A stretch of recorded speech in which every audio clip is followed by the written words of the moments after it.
कसे करता येतील ते जर मला समजून सांगितलं तर मी सांगेल ढेकळाचे पंचनामे करायला लावतो म्हणून.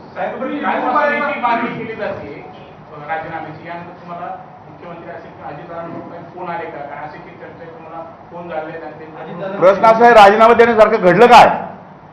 राजीनामा देण्यासारखं घडलं काय? मी काय कोणाचा विनयभंग केलेला आहे? मी चोर केलेलं आहे? शेतकऱ्यांच्या विरोधात निर्णय घेतलेला आहे? माझी काय पार्श्वभूमी गुन्हेगारीची आहे? काय झालं काय असं?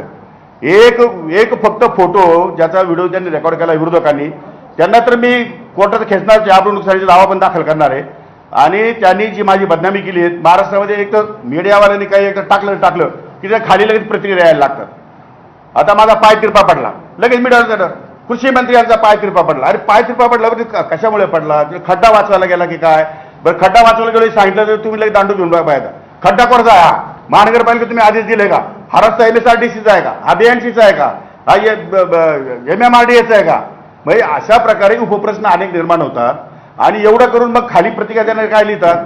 प्रतिक्रिया म्हणतो हा दारूच पिलेला असेल, दुसरा म्हणतो नाही सकाळची वेळ दिसते, हा सकाळी दारू गांजा पिलेला असेल, तिसरा म्हणतो नाही ह्या कुठे त्या बाजूला बाई दिसते फोटोमध्ये, त्या बाईकडे बघत असेल म्हणून पाय तिरपा पडला असेल. म्हणजे अंदाज लावता आता छोटा प्रश्न आहे. पाय तिरपा पडला तर त्याच्यामध्ये का पाय तिरपा पडला? खड्ड्यामुळे आमचा पाय तिरपा पडला. खड्डा भरण्याचे आदेश देण्यात आले, दोनच विषय आहे. पण तशा प्रकारचं महाराष्ट्राचे मुख्यमंत्री असं म्हणताय की जे काही घडलंय सभागृहामध्ये रवी खेळणं किंवा तर हे घोषणामा नाही असं